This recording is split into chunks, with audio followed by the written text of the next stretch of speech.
मैं अपना एड्रेस शुरू करता हूँ। ऑनरेबल बहुत जल्दी मैडम है। जिंदा Paranjpe ji dean faculty of social sciences और हेड ऑफ द डिपार्टमेंट अभी चले गए। तो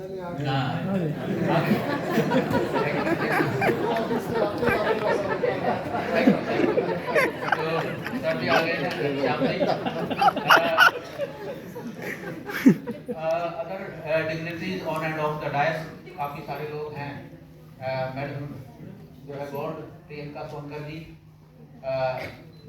मैं शुरू में थोड़ा सा हिंदी में ही बोलूँगा क्योंकि आत्मकथा भी हिंदी में है और ऑडियंस भी ज़्यादातर हिंदी का ही है। तो एट द आउटसेट मैं शुरुआत में ही मैं शुक्र गुजार हूँ, धन्यवाद अदा करना चाहूँगा मैडम परांजपे जी का। मैडम ने पिछले सेमिनार में शायद उस समय जो है इंक्लूसिव सेंटर में एक सेमिनार हुआ था, तभी हमें मौका दिया था और तभी इस टॉपिक भी या आज का जो सेमिनार है इसकी रूपरेखा भी बन गई थी। मैडम ने उसी समय मुझे इनवाइट कर लिया था कि आपको फूले के निर्वाण दिवस पे जो सेमिनार होगा उस पर भी बोलना है।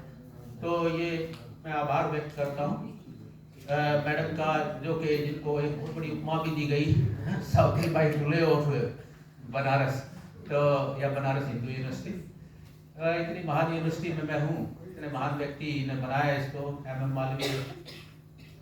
तो मैं अपने आप को प्रिविलेज फील कर रहा हूँ। दोस्तों आज का जो टॉपिक है इस पर थोड़ा सा मैं करेक्शन करना चाहूँगा। जो ये टॉपिक है हमारा, मैंने बाद में थोड़ा सा और सोचा, उस समय जो भेज दिया था। अब मैं इस पे जो टॉपिक रहेगा वो है Dalit testimonies as a source of history, क्योंकि ऑटोबायोग्राफी और मेमोयर सब टेस्टिमनी में आ जाते हैं, तो अम्ब्रेला टर्म शायद ये ठीक रहेगी। सम सेल्फ रिफ्लेक्शंस ऑन जगमगी ताजा, क्योंकि ये मेरी है तो मैं सेल्फ रिफ्लेक्ट करूंगा इस पे और आपको अच्छा भी लगेगा कि ऑथर से आप रूबरू हो रहे हैं। लेकिन मेरा जो ब्रॉड टॉपिक है वो यही है, Dalit testimonies as a source of history. दोस्तों पहली बात, आप सब जानते हैं इतिहास के सामान्य विद्यार्थी, इतिहास के सोर्स होते हैं 2-3 तरह के, प्राइमरी सोर्स, सेकेंडरी सोर्स, है ना, ये सब आपको पढ़ाया गया है, और एक टर्टियरी सोर्स होते हैं, तृतीय किस्म के भी सोर्स आए हैं जो सॉफ्ट फॉर्म में आए हैं। और रही बात टेस्टिमनीज की या मेमोरी की, देखिए हिस्ट्री का मेमोरी के साथ एक गहरा नाता है। तो मेमोरी में भी 2-3 तरह की चीजें आती हैं, 2 तरह की खासकर। एक जो है मेमोरी जो ओरल रूप में होती है, ओरलिटी के रूप में, तो जो कि फोक में मिलती है हमें, है ना। और दूसरी जो मेमोरी है जो डॉक्यूमेंटेड हो जाती है, जिसको हम डॉक्यूमेंटेड रूप दे देते हैं, ये मेमोयर्स में या टेस्टिमनी में आता है। तीसरी बात, मैं बहुत ब्रीफली मैं पॉइंट टच कर रहा हूँ। तीसरी बात है ये जो टेस्टिमनीज हैं ये क्यों इंपॉर्टेंट है, खासकर as a source of history. तो देखिए बेसिकली इतिहास जो लिखा जाता है वो ज़्यादातर आर्काइवल एविडेंस के बेस पे लिखा जाता है। लेकिन आर्काइवल एविडेंस जो है, जैसे आर्काइव्स के जो विद्वान हैं वो भी कहते हैं कि ये जो अभिलेखागार हैं ये भी इलीट के एक तरह से अड्डे हैं, इलीट लोगों का ही जानकारी मिलती है। लेकिन जब हम सामान्य लोगों के इतिहास की बात करें तो वहाँ उस तरह का डाटा नहीं मिलता। तो मेमोरी वैसे जो है वो कई रूपों में मिलती है हमें। अगर हम इसके फॉर्म देखें तो आप देखते हैं कुछ बड़े लोग भी लिखते रहे हैं, ज़्यादातर बड़े लोग ही लिखते रहे, लेकिन अभी आधुनिक युग में सामान्य लोगों ने भी लिखना शुरू किया है। एक और चीज़ बताऊं, हिस्ट्री जैसे टॉमस कार्लाइल का एक विचार है, history as biography of great man, सुना होगा आपने, यानी इतिहास बड़े लोगों की जीवनी है। लेकिन था ये विचार पहले, लेकिन अब एक दूसरा विचार भी आ गया है, history biography of common man. आजकल तो हम कॉमन मैन को ही हिस्ट्री का हीरो मानते हैं, तो क्योंकि ये ऑटोबायोग्राफी पे चर्चा हो रही है, तो इसलिए भी ये जो सोर्स हैं टेस्टिमनीज इंपॉर्टेंट हो जाते हैं और common man as a source of history important हो जाता है। तो ये कुछ बातें हैं। अब मैं हिस्ट्री में थोड़ा सा ले जाता हूँ, हिस्ट्री में सिंह का क्या इम्पोर्टेंस है टेस्टमनी का। देखो टेस्टमनी दो तीन तरह की होती है। पहला जो है वो ऑटोबायोग्राफी हो सकती है, इसके अलावा मेमोयर्स हो सकते हैं, और इसके अलावा और भी जो है कुछ जो भी डॉक्यूमेंटेड टेस्टमनीज हैं, कई रूपों में हम इसको देखते हैं। जहां तक इंडियन हिस्ट्री का सवाल है, हमें प्राचीन काल से ही जो मेमोरी है या टेस्टमनीज है वो मिलने लगती है। एंशिएंट टाइम में अगर आप गौर करेंगे तो बहुत सारे जैसे ट्रैवल अकाउंट्स हैं, यात्रा वृत्तांत, आपने फाहियान का नाम सुना होगा, हिंदुस्तान का नाम सुना होगा, है इब्न बतूता और इब्न खालदून, ये और इसके अलावा अल बरूनी, परनियर, है ना। उसके बाद फिर आप आगे चलिए बाबरनामा, ये सब जो है एक तरह से टेस्टमनी है, या तो कुछ ट्रैवल अकाउंट हैं, कुछ लोगों की अपनी कहानियां हैं या अपने ही मेमोयर्स हैं। आगे चलिए मॉडर्न टाइम में हम गांधी की अपनी एक आत्मकथा देखते हैं, है ना। नेहरू ने भी लिखा है, बाबा साहेब अम्बेडकर ने भी लिखा है। तो इंडियन हिस्ट्री में काफी सारी पूरी परंपरा रही है इस तरह की। एक प्रॉब्लम ये आती है कि लिटरेचर, क्योंकि ये लिटरेचर है, लिटरेचर को हिस्ट्री का सोर्स के रूप में हम कैसे यूज करें। देखिए लिटरेचर भी दो तीन तरह का होता है। एक लिटरेचर है क्रिएटिव राइटिंग्स, जो कि प्योर लिटरेचर में पढ़ा जाता है, जैसे कहानी है, कविता है, एटसेट्रा एटसेट्रा। लेकिन ये जो लिटरेचर है, ये जो टेस्टमनीज हैं, ये असल में रियलिस्टिक लिटरेचर है, ये सच्चाई के बहुत करीब है। असल में ये सच्ची कहानियां ही हैं। तो ये हिस्ट्री का एक सोर्स हो सकता है। यानी जो क्रिएटिव लिटरेचर है उसमें कुछ प्रॉब्लम हो सकती है, लेकिन इसमें कोई प्रॉब्लम नहीं जहां तक इसकी बात, क्योंकि ये बहुत ऑथेंटिक जानकारी, फर्स्ट हैंड जानकारी है, जो उस समय जमाने का जो लेखक है वो खुद अपना एक्सपीरियंस लिख रहा है। दो तीन तरह का एक्सपीरियंस होता है, first person experience, second person experience, third person experience. सबसे ज्यादा रिलायबल आप जानते हो फर्स्ट पर्सन एक्सपीरियंस होता है। और तीसरी बात है कि आधुनिक युग में मॉडर्न हिस्ट्री और खासकर कंटेम्परेरी हिस्ट्री की हम जब बात करें, जो समकालीन इतिहास है, इसमें मेमोरी का बहुत बड़ा रोल है। आप जानते हो जो कंटेम्परेरी हिस्ट्री है ये ओरलिटी पे बहुत ज्यादा डिपेंड है, क्योंकि और दूसरे तरह का आर्काइवल डाटा आपको ज्यादा नहीं मिलेंगे। तो कंटेम्परेरी हिस्ट्री को लिखने में खासकर इनका जो ओरलिटी है और ये जो डॉक्यूमेंट्रीज हैं या टेस्टमनीज हैं, इनका बहुत ज्यादा हम यूज करते हैं, आप सब जानते हैं। एक बात और भी कहूँ, थोड़ा सा मैं ये थीमेटिक बातें रख रहा हूँ, फिर इसी पे आऊंगा। एक बात और भी है कि एक स्कूल आया है हिस्ट्री में, सबाल्टर्न स्कूल। सबाल्टर्न स्कूल काफी पॉपुलर स्कूल रहा है। तो सबाल्टर्न स्कूल का जो सोर्स है आप जानते हैं, वो क्योंकि वो हिस्ट्री फ्रॉम बिलो की बात करते हैं, तो उसके जो सोर्स हैं वो ज्यादातर जो है यही होते हैं, और खासकर दलित टेस्टमनीज जो हैं वो बड़ी इंपॉर्टेंट हो जाती है उस कंटेक्स्ट में, क्योंकि ये सोर्स जो है ये सबसे समाज के हाशिए के लोगों के बारे में जानकारी देता है। हालांकि बहुत ज्यादा जानकारियां नहीं मिलती, बहुत ज्यादा इस तरह की निचले लोगों ने लिखा नहीं। परंपराएं जो रही है लिखने पढ़ने की, आप सब जानते ही है। ये समाज के शिक्षा भी एक एकाधिकार था। मैडम ने फुले की कविता से बात शुरू करी थी, तो बड़े लोग ही लिखते रहे, निचले लोगों ने कभी लिखा ही नहीं।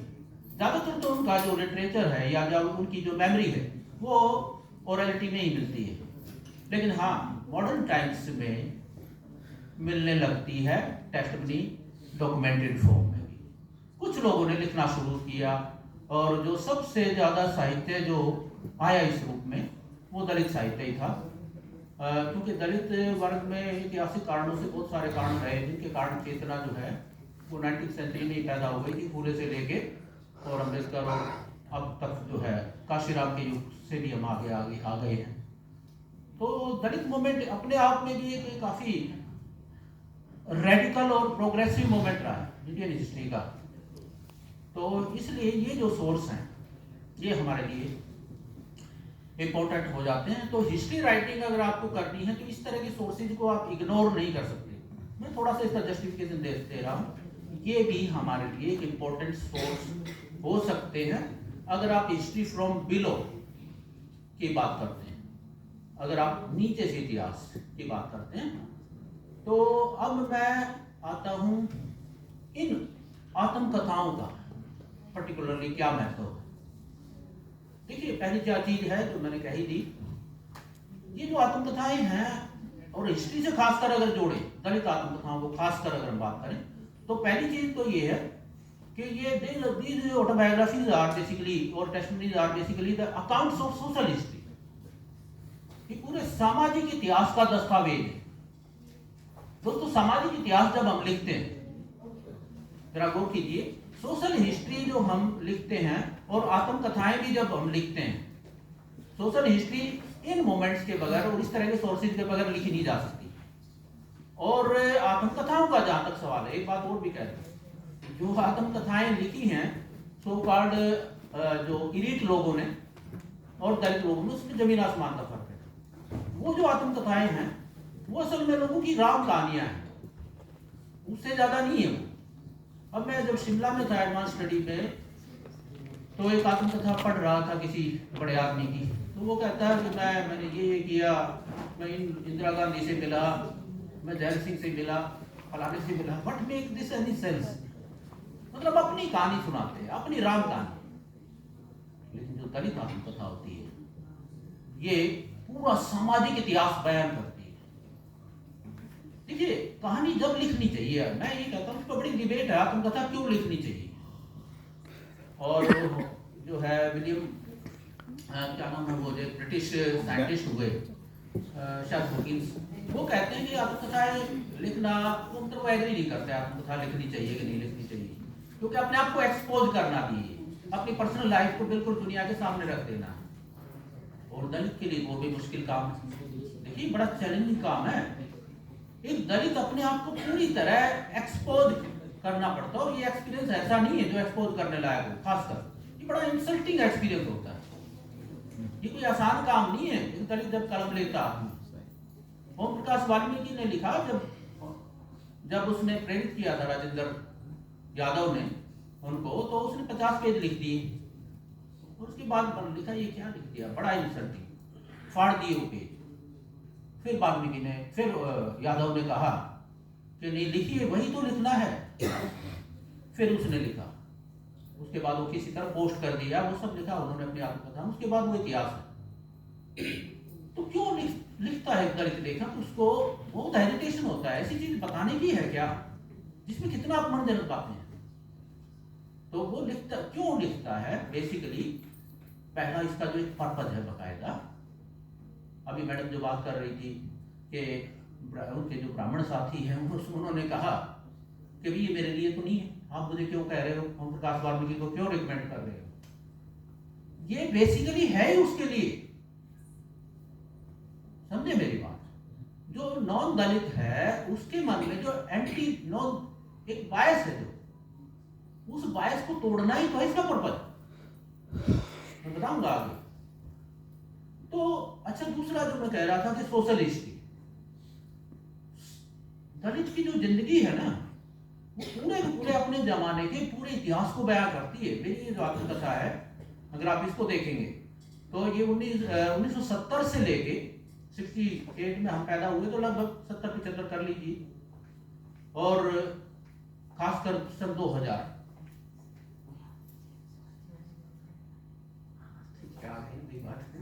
चलो उस पूरे 30 साल के जो संघर्ष है मेरा, और उस जमाने में जो समाज में जो बदलाव आ रहे थे। देखिए, हम उस समाज का ही तो हिस्सा है, और वो समाज बहुत ज्यादा बदला नहीं है, हालांकि ट्रांजिशन के दौर में है। उन ट्रांजिशंस का हमारे ऊपर असर पड़ता है, उसी में हम बनते हैं, उसी में हम बर्बाद हो जाते हैं। ज्यादातर तो दलित बर्बाद ही हुए। तो वो कहानी है ये, इसलिए मैंने कहा ये सामाजिक इतिहास, इसमें सामाजिक बदलाव देखेंगे। दूसरा, जैसे मैंने कहा, सबाल्टर्न पर्सपेक्टिव। सही सबाल्टर्न पर्सपेक्टिव देखना तो दलित आत्मकथाओं में दिखेगा, दलित साहित्य में ही दिखेगा। हिस्ट्री फ्रॉम बिलो जिसको कहते हैं ना, अगर वो लिखनी है, नीचे के लोगों का जो पक्ष है वो क्या है, जैसे नारीवादी पक्ष की बात हो रही थी, उसी तरह ये पक्ष है। तो ये दूसरा है। तीसरा मैं बहुत ब्रीफली टच कर रहा हूं, मुझे मैडम ने कहा भी है, एक चीज हो रहा है लोकल हिस्ट्री और रीजनल हिस्ट्री। दोस्तों अगर लोकल हिस्ट्री लिखना है, रीजनल हिस्ट्री लिखना, उसका भी बेस्ट सोर्स यही है, क्योंकि ये सारे के सारे जो घटनाक्रम है ये लोकल लेवल के ही है ना।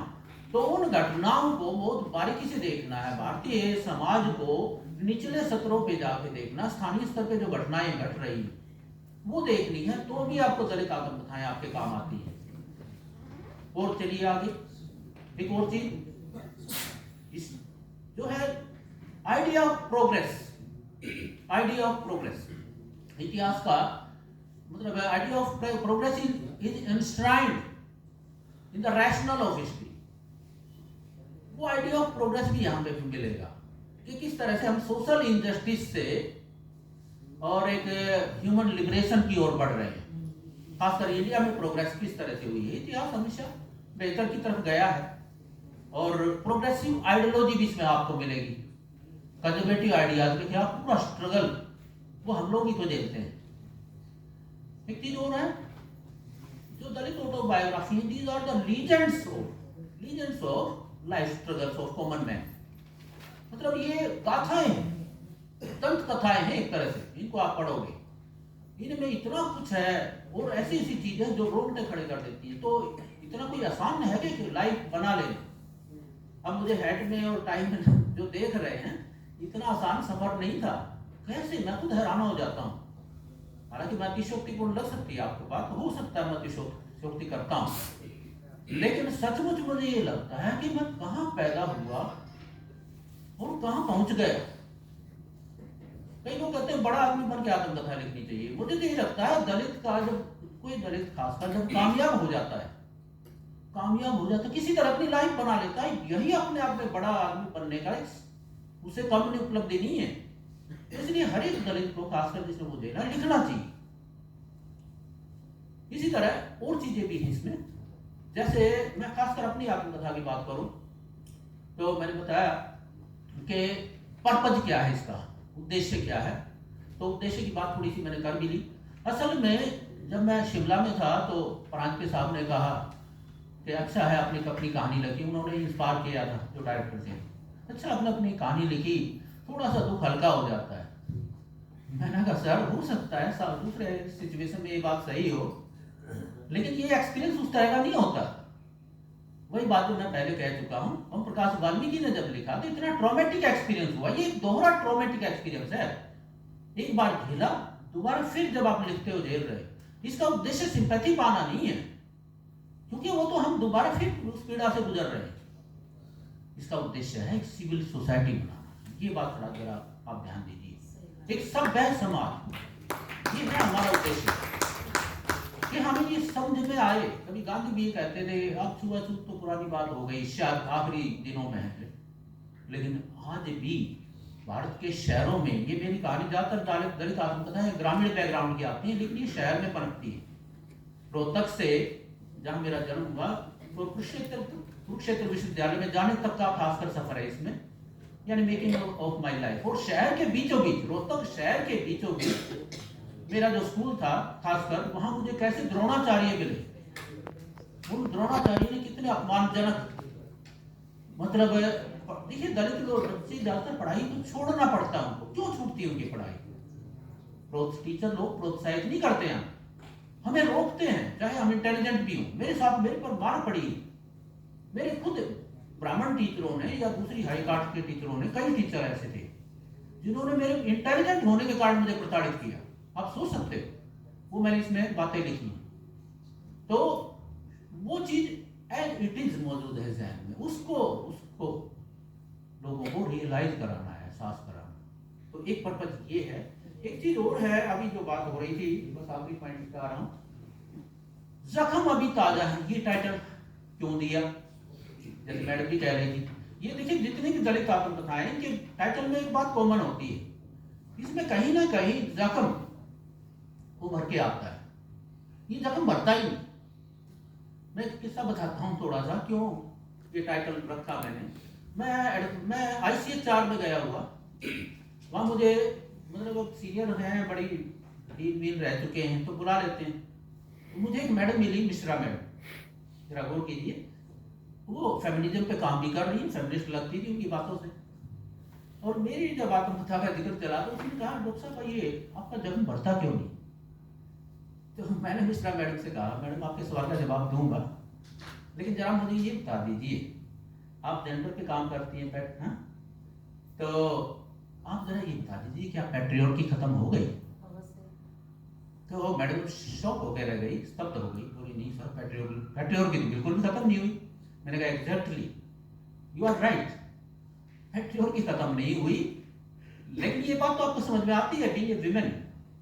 लेकिन यहाँ पे जब मैंने दलित आत्मकथा को आप देख रहे हैं, आपको ये समझ में नहीं आया, आपको ये समझ में नहीं आया कि दलित होने का मतलब क्या है और ये दलित का जख्म भरता क्यों नहीं? क्योंकि यहाँ आप ब्राह्मण बन के देख रही हो, मुझे माफ करना, बहुत सारी क्रांतिकारी बातें करती हैं फेमिनिस्ट औरतें, लेकिन उनके अंदर भी ब्राह्मणवाद है। यहाँ देखिए दोहरी, जैसे महिलाएं लेखिका लिखते हैं कि आपके अंदर पैट्रियार्की है, ऑब्वियसली हमारे अंदर पैट्रियार्की होगी, लेकिन आपके अंदर भी तो ब्राह्मणिज्म है। आप कितने पैराडॉक्स में जी रहे हैं।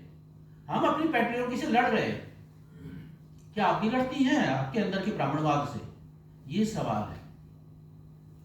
तो ये दोस्तों, ये जो आत्मकथा है मैंने जो लिखी, मेरा जख्म क्यों ताजा है, मेरा जख्म जो है क्यों नहीं भर जाना चाहिए? हो सकता है मेरा जख्म भर भी गया हो सकता है, हालांकि समाज रियलाइज कराता रहता है, लेकिन चलो मेरी बात नहीं। मुझे लोग, मैं काफी बड़ा बन गया हूँ सो कॉल्ड, लोग मुझे दया पवार लिखते हैं कि भाई अब आप दलित ब्राह्मण हो गए हो, वो गाली मुझे भी देते हैं लोग, खासकर जब मैं हैट में और इसमें अच्छे से चलता हूँ, अब तो आप दलित ब्राह्मण हो गए हो। तो हो सकता है, हालांकि ना हम इधर के रहे ना उधर के, तो दलित ब्राह्मण होने की गाली दे सकते हो आप मुझे, लेकिन सवाल मेरा नहीं है, मेरे से भी बड़ा सवाल है उन लाखों करोड़ों सामान्य दलितों का जो बहुत ही खराब हालत में है। क्या उनके प्रति आपकी सोच बदली? पर्पज ये है इसका, पर्पज में सिंपैथी पाना बिल्कुल भी नहीं है, सिंपैथी तो मिलती ही नहीं, अपने आप को एक्सपोज कर रहे हो। पर्पज है उन लोगों के प्रति भी सोच बदले। तो दोस्तों, दलित आत्मकथाएं हिस्ट्री के मेमोयर्स के तौर पे, ये जो टेस्टमनी है, ये हिस्ट्री के विद्यार्थियों के लिए भी उतनी ही इंपॉर्टेंट है। ये हिस्ट्री डिपार्टमेंट का सेमिनार है।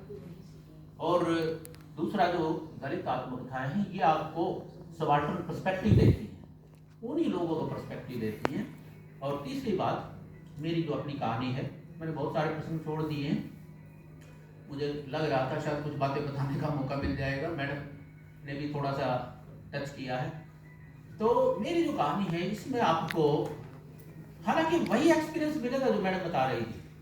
देखिए, ये हमारा कॉमन यथार्थ है दलित होना, तो जो दूसरी दलित आत्मकथाओं में लिखा गया है लगभग वही बात, क्योंकि कॉमन पास्ट है, कॉमन सोशल कंडीशंस हैं, तो इसलिए वही रियलिटी जो शेयर्ड रियलिटी है। लेकिन हाँ, कुछ चीज़ें यूनिक भी हैं, कुछ चीज़ें यूनिक है।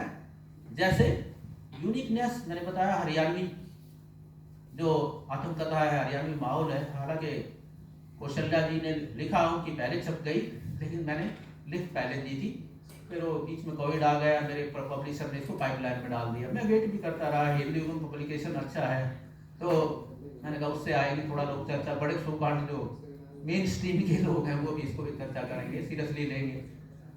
और दूसरा, इसमें जो हरियाणवी मुहावरे हैं, हरियाणवी जो हालात हैं, खासकर जाटों के बारे में, खापों के बारे में आप सब सुनते ही रहे हो, तो उन्हीं रोहतक तो गढ़ है जाटों का, उन्हीं हालातों से निकल के, हालांकि मैं ज़्यादा जाटों को बिल्कुल सामंती भी नहीं कहूँगा, क्योंकि हमारी हरियाणवी कल्चर में काफ़ी रोल भी है, जो भी हम लोगों पे प्रभाव है उसका।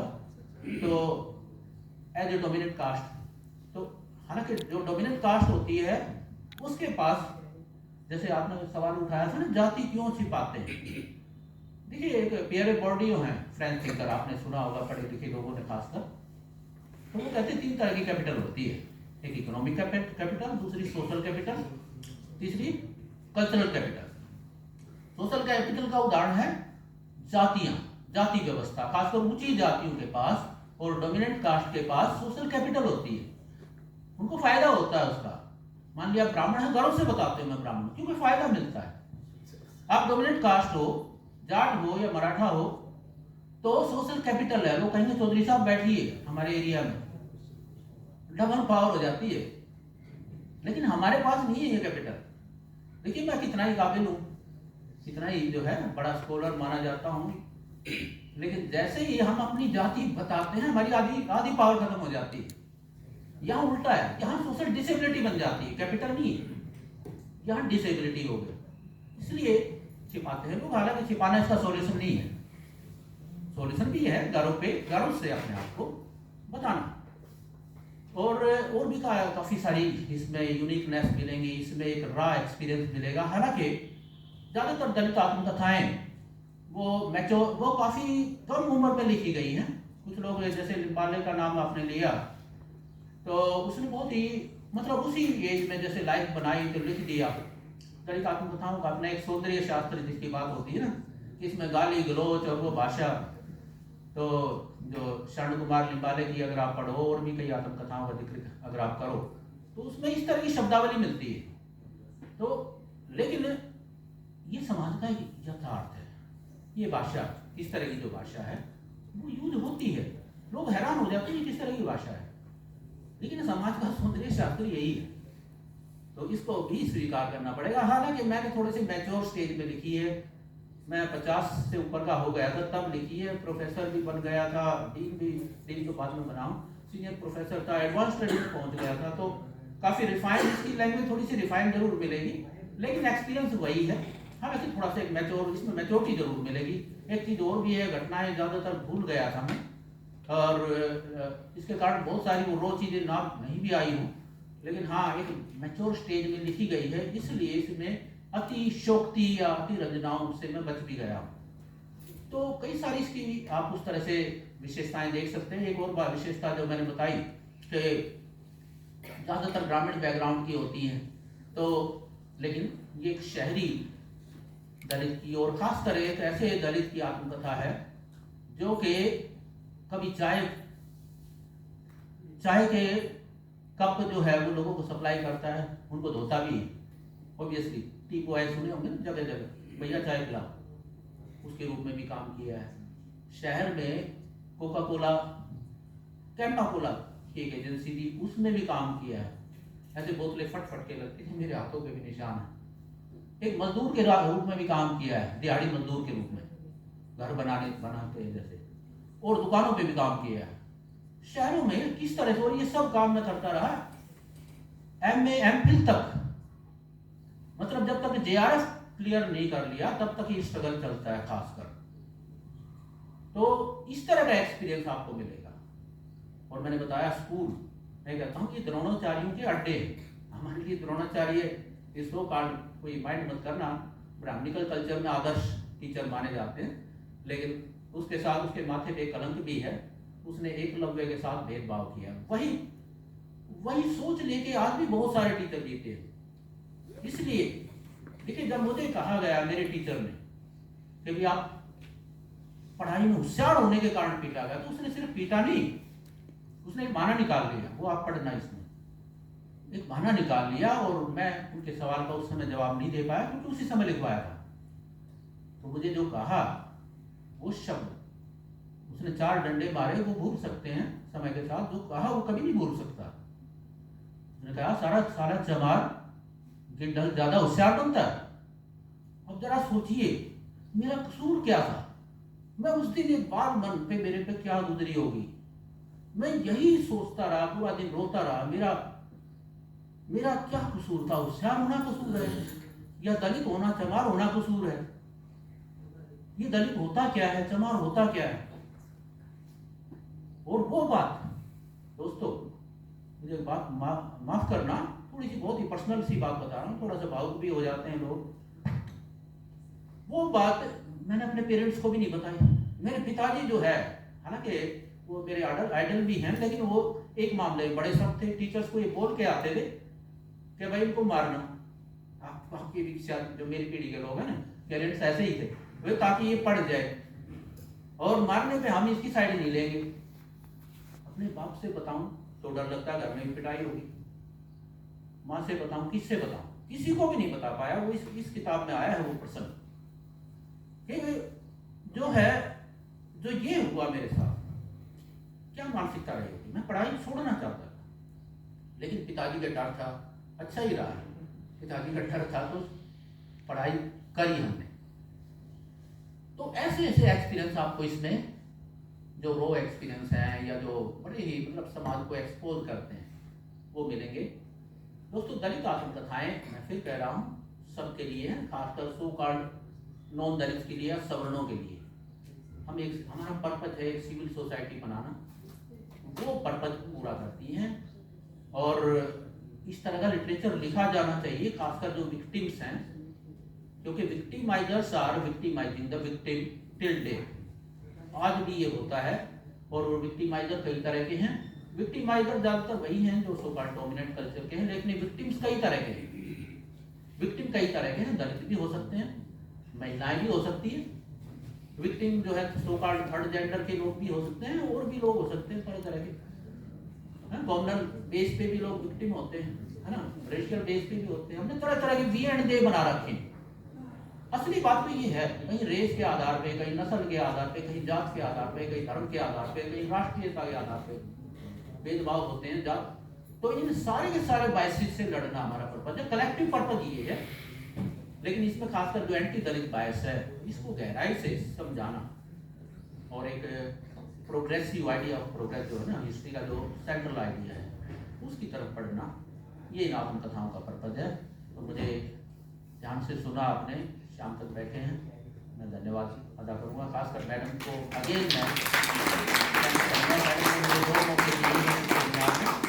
पहला यही है, आज जो सेशन है, कल जो है मेरा प्लेनरी एड्रेस होगा फुले पे, जो एडवांस स्टडी में मेरा काम था मेन।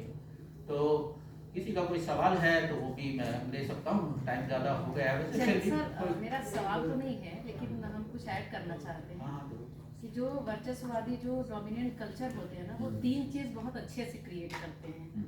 गुलाम बनाते हैं, विद्वान बनाते हैं, भगवान बनाते हैं। ये तीन के अलावा वो कुछ नहीं बनाते, और हम इसी में फंसे हैं।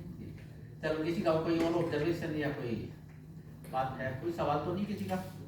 नहीं तो चलते हाँ मैडम आप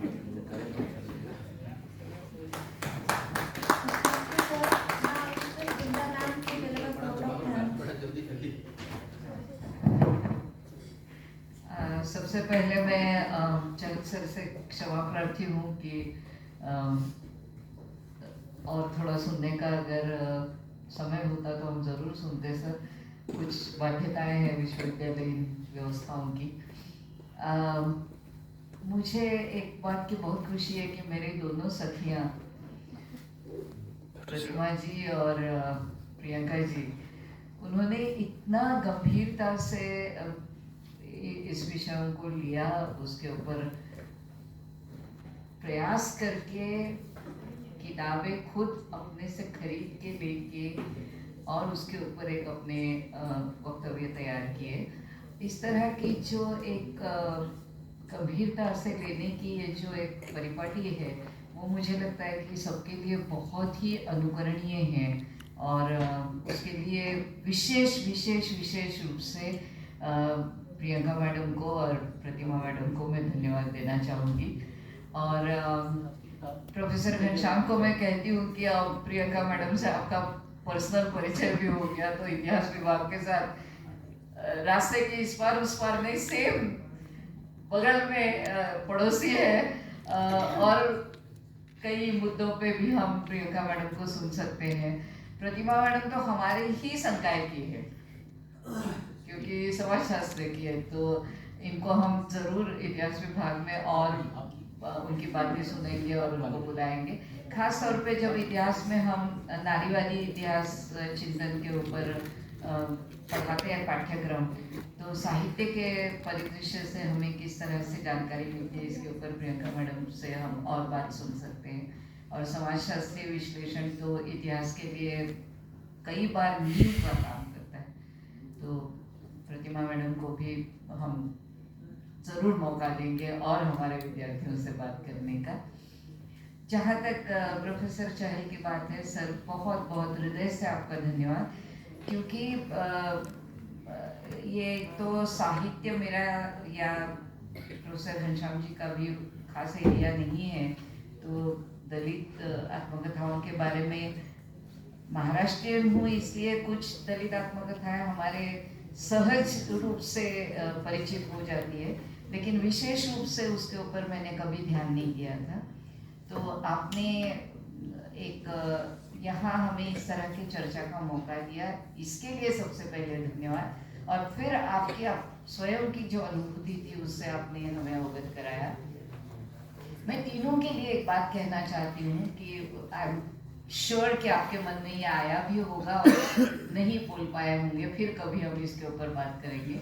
जैसे महाराष्ट्र में एक बहुत बड़ा दलित आंदोलन का नाम है नामदेव ढसाळ, बहुत बड़े कवि, और मतलब उनकी कविताएं झकझोर देती है, ऐसी कविताएं हैं। उनकी पत्नी शाहिर अमर शेख की बेटी मल्लिका अमर शेख, उन्होंने अपनी जीवनी लिखी है और उनकी जीवनी का टाइटल है कि मुझे ध्वस्त होना है, ध्वस्त हो जाना है, मुझे नहीं अपने फॉर्म में रहना है।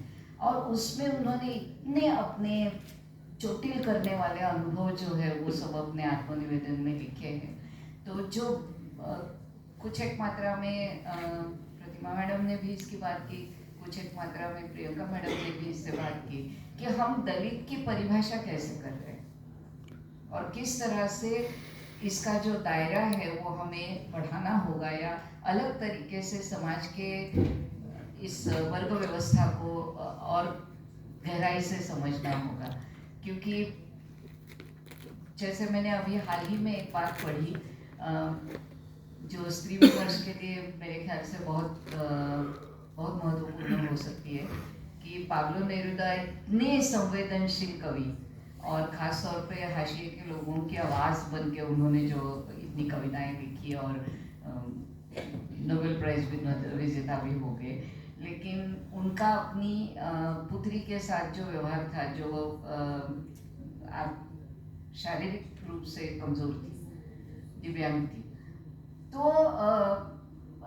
एक सवाल मन में आता है कि फिर ये किस प्रकार के हाशिए की हम बात कर रहे हैं। या अगर हम बहुत बहुत बहुत बड़े दार्शनिक और लेखक तो पार एक्सीलेंस लियो टॉल्स्टॉय की बात करें और उनकी पत्नी ने उनकी एक एक उपन्यास के एक एक लाइन को खुद लिखा है, क्योंकि टॉल्स्टॉय जी का हैंडराइटिंग बहुत खराब था, तो प्रेस के लिए जो बनाना पड़ता था ड्राफ्ट वो खुद लिखती थी। उनके 10 बच्चे थे, एस्टेट था, और टॉल्स्टॉय जी तो भाई लेखक तो लेखक, वो अपनी दुनिया में मस्त, तो सब वो ही संभालती थी। और घर का कामकाज, 10 बच्चों का कामकाज, एस्टेट का सब, ये सब खत्म होने के बाद रात को लालटेन की रोशनी में वो बैठ बैठ के वो सब उपन्यासों के ड्राफ्ट्स बनाती थी जो प्रेस में जाएंगे।